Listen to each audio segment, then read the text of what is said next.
U ekrani singan telefon bilan yuradi. Bir tomchi ham suvni behuda sarflamaydi. Jamoadoshlari BMW mashinasini $200,000 ga haydaydi. U esa ishlatilgan mashinani 20,000 dan kam narxda haydaydi.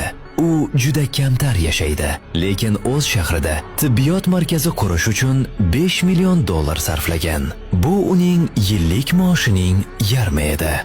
N'Golo Kante ismini eslab qol.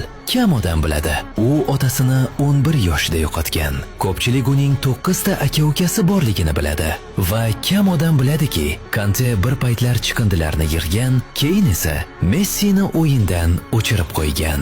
Lekin Kante hech qachon yulduz bo'lishni xohlamagan. Muxlislar uni tanib uylariga taklif qilganda, u haqiqatan ham o'zini ko'rsatdi. Ular hatto birga video o'yinlar ham o'ynashgan.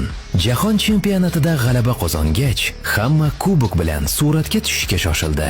Faqat Kante yaqinlashishga uyaldi. Yaxshiyamki, uning jamoadoshi buni payqadi. Mana shunday qilib, biz bu suratni oldik. Ammo afsuski, hamma ham Kanteni yaxshi ko'rmaydi. U Kylian Mbappega salom aytishi mumkin edi, lekin uni e'tiborsiz qoldirdi. Mbappe hatto uni sezmayotgandek ko'rsatishi mumkin edi. Ba'zilar Mbappe Makron tomonidan Kanteni ajratib ko'rganidan rashk qilgan deb o'ylaydi, lekin Kante har doim o'zida qoldi. U jamoadoshlarining tug'ilgan kunlari uchun shokolad olib kelgan. U hatto raqiblarni hurmat qilardi. Qo'l berishdan oldin qo'lqoplarni yechdi. Buni oddiygina kamtar deb atash juda kam. Lekin Kante haqiqatan ham o'ziga xos qiladigan narsa quyidagilar. U dunyoning eng yuqori cho'qqisiga ko'tarildi, lekin u hali ham Parij chekkasidagi oddiy yigit bo'lib qoldi.